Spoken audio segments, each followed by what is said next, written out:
ఇక greater Warangal municipal corporation పరిధిలో smart city పనులను కాంగ్రెస్ ప్రభుత్వం ఆటకెక్కించింది. ఈ నెల 31తో స్మార్ట్ సిటీ పథకం గడువు ముగుస్తుంది. అయితే దీంతో ఏం చేయాలో తెలియని అయోమయ పరిస్థితుల్లో గ్రేటర్ వరంగల్ కాంగ్రెస్ ప్రజాప్రతినిధులు తలలు పట్టుకుంటున్నారు. కేంద్ర ప్రభుత్వం గడువు పొడిగించిన అరకొర పనులు చేశారని కూడా ప్రజల నుంచి విమర్శలు వస్తున్నాయి.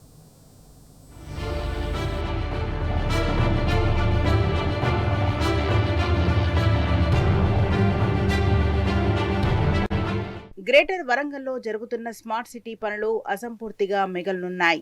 స్మార్ట్ సిటీ పథకం ద్వారా గ్రేటర్ వరంగల్ మున్సిపల్ కార్పొరేషన్లో 881 కోట్ల రూపాయల అభివృద్ధి పనులకు ప్రతిపాదనలు చేశారు. 10 ఏళ్లుగా పనులు జరుగుతున్నా ఇంకా కొన్ని అసంపూర్తిగానే మిగిలిపోయాయి. ఈ నెల 31 నాటికి స్మార్ట్ సిటీ పథకంలో చేపట్టిన అభివృద్ధి పనులు పూర్తి చేసి ఫైనల్ బిల్లులు సమర్పించాలని కేంద్ర ప్రభుత్వం ఆదేశించింది. మరికొన్ని రోజులు మాత్రమే ఉండగా సుమారు 20 కోట్ల రూపాయలకు సంబంధించిన 11 అభివృద్ధి పనులు అసంపూర్తిగానే ఉన్నాయి. వీటిని గడువులోపు పూర్తి చేయటం అసాధ్యంగా మారింది. పనులు పూర్తి కాకపోవడానికి బల్దియా ఉదాసీనత, ప్రాజెక్ట్ మేనేజ్మెంట్ కన్సల్టెన్సీ కంపెనీ లీ అసోసియేట్స్ నిర్లక్ష్యం స్పష్టంగా కనిపిస్తోంది. నిర్దేశిత గడువులోగా పనులు పూర్తి చేయకపోతే ఫైన్ విధిస్తామని కన్సల్టెంట్ సంస్థకు బల్దియా అధికారులు నోటీసులు జారీ చేశారు. అయినా నిర్లక్ష్యం వీడలేదు. పనులు పూర్తి కాలేదు.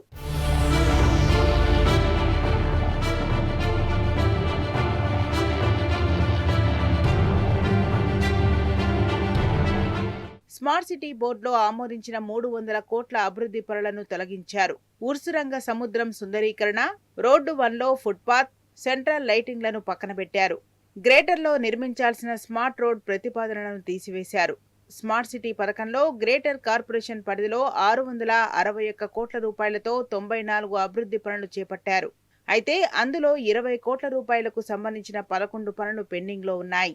భద్రకాళి బండ్ ఫేజ్ 2తో పాటు పోతన బైపాస్ రోడ్లోని డ్రైనేజీ విస్తరణ, నిర్మాణం, వడ్డేపల్లి బండ్పై సుందరీకరణ, సివిల్ పనులు అసంపూర్తిగా ఉన్నాయి. ఉర్స్ రంగసముద్రంలో చేపట్టిన గణేష్ విగ్రహాల నిమజ్జన గుండం నాసీరకం పనులతో కుంగిపోయింది. దానిని కాంట్రాక్టర్తో మళ్లీ నిర్మించేలా అధికారులు ఒప్పందం చేసుకున్నారు. అది కూడా మొదలు కాలేదు.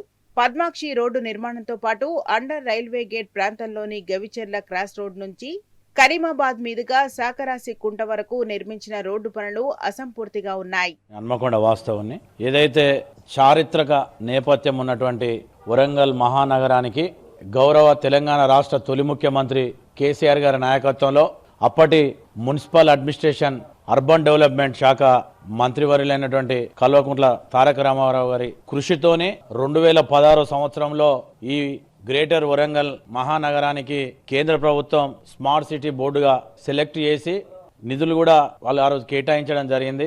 దానిలో భాగంగానే బీఆర్ఎస్ ప్రభుత్వ హయాంలో అప్పుడున్నటువంటి నగరపాలక మహాసంస్థ కావచ్చు, ఏదైతే మున్సిపల్ అడ్మినిస్ట్రేషన్ మినిస్టర్ కేటీఆర్ గారి నాయకత్వంలో ఈ వరంగల్ మహానగరం శరవేగంగా అభివృద్ధి చెందింది. దురదృష్టవశాత్తు గత 2 సంవత్సరాల క్రితం ఈ తెలంగాణ రాష్ట్రంలో అధికార మార్పిడి జరిగిన తర్వాత రేవంత్ రెడ్డి గారే ముఖ్యమంత్రి, రేవంత్ రెడ్డి మున్సిపల్ శాఖ మంత్రి, మున్సిపల్ శాఖ అండ్ అర్బన్ అడ్మినిస్ట్రేషన్ సంబంధించిందంతా కూడా ముఖ్యమంత్రి వద్ద పెట్టుకొని ఈ రోజు వరంగల్ మహానగరానికి స్మార్ట్ సిటీ నిధిలో భాగంగా దాదాపు 661 కోట్లు ఈ దఫా కేటాయించబడితే ఇక్కడ ఉన్నటువంటి నగరపాలక సంస్థ మేయర్కు కావచ్చు, ఈ నగర పరిధిలో ఉన్నటువంటి 5 ఎమ్మెల్యేలు కావచ్చు, ముఖ్యంగా జాతీయ స్థాయి నుంచి వచ్చినటువంటి కేంద్ర ప్రభుత్వం నుంచి వచ్చినటువంటి స్మార్ట్ సిటీ పథకం ఏదైతే స్థానిక ఎంపీ కావచ్చు, వీళ్ళ అలసత్వం, వీళ్ళ నిర్లక్ష్యం, పరిపాలన మీద పట్టుకోల్పోవడం వల్లనే నిధులను వీళ్ళ చాతగాని తనం వల్ల 300 కోట్లకే ఈ రోజు స్మార్ట్ సిటీ నిధులను కుదించాలన్నటువంటి విషయాన్ని ఈ రోజు మేము తెలియజేస్తా ఉన్నాం. డిసెంబర్ 31కే స్మార్ట్ సిటీ నిధులు వాడుకోవాలి, అభివృద్ధి పనులు చేసుకోవాలని చెప్పేసి గడువు ఉంది. ఇంకొక 11 రోజులు ఉంది. దాదాపు ఇంకొక 20 కోట్ల రూపాయల ఏదైతే అభివృద్ధి పనులు ఎక్కడికక్కడ పెండింగ్ ఉన్నాయి. ఈ రోజు చేతులు ఎలా దులుపుకుంటా ఉన్నారంటే నగరపాలక సంస్థ మీద కావచ్చు, అధికార పార్టీ ప్రజాప్రతినిధులకు చెడ్డ పేరు వస్తాయని చెప్పేసి ఏదైతే ఈ మేనేజ్మెంట్ చేసేటువంటి ఆ లీ సంస్థకు సంబంధించినటువంటి వాళ్లకు ఇప్పుడు నోటీసులు ఇచ్చి 11 రోజుల ముందు మీరు చేస్తారా చేయరా అని చెప్పేసి వీళ్ళ చాతగాని తను ఎక్కడ బయటపడతావు అని చెప్పేసి ఈరోజు ముందు జాగ్రత్తగా ఆ కన్సల్టెన్సీ సంస్థకి ఈరోజు వీళ్ళు నోటీసులు ఇస్తా ఉన్నారు.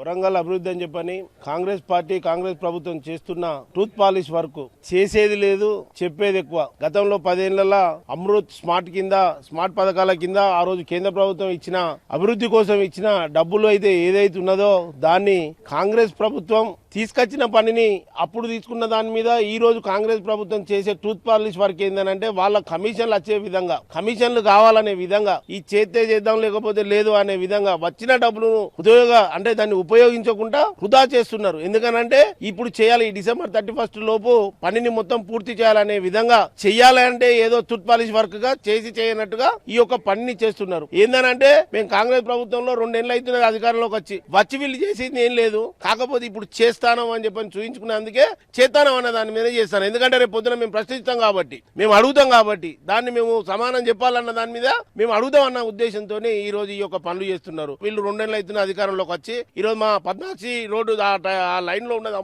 అమృత్ వర్క్స్ ను స్మార్ట్ సిటీ కింద చేసిన అభివృద్ధి అయితే ఏదైతే ఉన్నదో ఆ ఉన్న రోడ్డును మేము చేసేది అప్పుడు ఆపించి 2 ఏళ్ల తర్వాత అప్పటి నుంచి ఇప్పటి మటుకు యాజ్ టీజ్ గా అదే విధంగా పద్మాక్షి రోడ్ అట్లనే ఉన్నది. ఇప్పుడు టైం అయిపోతున్నది కాబట్టి మళ్ళీ ఇప్పుడు తీసుకొచ్చి 4 రాడ్లు అవి వేసి పని చేద్దామని చెప్పని ముందు పెట్టిండ్రు. ఇక దాన్ని మాత్రం వాళ్ళు చేస్తున్న అభివృద్ధి అని చెప్పి చెప్తున్నారు. ఇది మాత్రం పెద్ద ఫ్రాడ్, చీటింగ్, నగర ప్రజలందరినీ కూడా మభ్య పెట్టే విధంగా చేస్తున్నారని సందర్భంగా తెలియజేస్తున్నారు. నేను వరంగల్ నగరంలో జరిగే చాలా విషయాలు, అంశాలను ఏదైతే రాష్ట్ర ప్రజల దృష్టికి తీసుకురావాలనుకుంటున్నా. ఏంటంటే స్మార్ట్ సిటీ ఏదైతే 660 కోట్ల నిధులు అయితే కేంద్ర ప్రభుత్వం పంపిందో దాన్ని కనీసం యూజ్ చేసుకోలేకుండా సగానికి కుదించిన ఏదైతే నగరపాలిక సంస్థను వాస్తవంగా చెప్పాలంటే ఈ దేనితో కొట్టినా కూడా తప్పలేదు. ఎందుకంటే ఈ రోజు ఏదైతే కమిషన్ల కోసం కక్కుర్తిపడు కాంట్రాక్టర్లను ఇబ్బంది పెట్టుకుంటా వాళ్ళని ముందుకు రాకుండా, ఒకవేళ ముందుకు వచ్చిన కూడా వాళ్ళని ఇబ్బంది పెట్టి వర్కులు చేయకుండా, కంప్లీట్ చేయకుండా ఈ రోజు ఏదైతే ఈ దాదాపు 300 కోట్ల కుదించాలంటే ఇదే కారణం. ఇప్పటికైనా ఏదైతే మీరు సకాలంలో పనులు పూర్తి చేసే అవకాశం కూడా లేదు. ఎందుకంటే 13 రోజులే ఉన్నది కాబట్టి ఈ 13 రోజులలో అయితే 300 కోట్లు వెనకకు పోవడానికి నైతిక బాధ్యత వహించి మేయర్ వెంటనే రాజీనామా చేయాలి. అంతే తప్ప ఇంకా మీ ప్రజలు మోసం చేసింది చాలు, ఇక మోసం చేసింది ప్రజలు కూడా తెలుసుకోవాలి. వాస్తవానికి స్మార్ట్ సిటీ పనులు ఈ నెల 31లోగా పూర్తి చేసి ఫైనల్ బిల్లులు అందజేయాలని అధికారులు నోటీసులు జారీ చేశారు. చాలా వరకు సివిల్ వర్క్స్ కావడంతో వాటిని పూర్తి చేయించడం కష్టమేనని పీఎంసీ చేతులెత్తేసింది. 10 ఏళ్ల కాలంలో పీఎంసీ ఉద్యోగుల వేతనాల కోసం స్మార్ట్ సిటీ నిధుల నుంచి 40 కోట్ల రూపాయలు పర్యవేక్షణ శూన్యంగా ఉంది. పనుల నాణ్యతపై నిఘా పెట్టాల్సిన పీఎంసీ పూర్తి స్థాయిలో నిర్లక్ష్యంగా వ్యవహరించింది. పనులన్నీ బడా కాంట్రాక్టర్లు చేపట్టడంతో పీఎంసీతో పాటు బల్దియా అధికారులు నోరు మెరపకపోవడంపై విమర్శలు వెల్లువెత్తుతున్నాయి.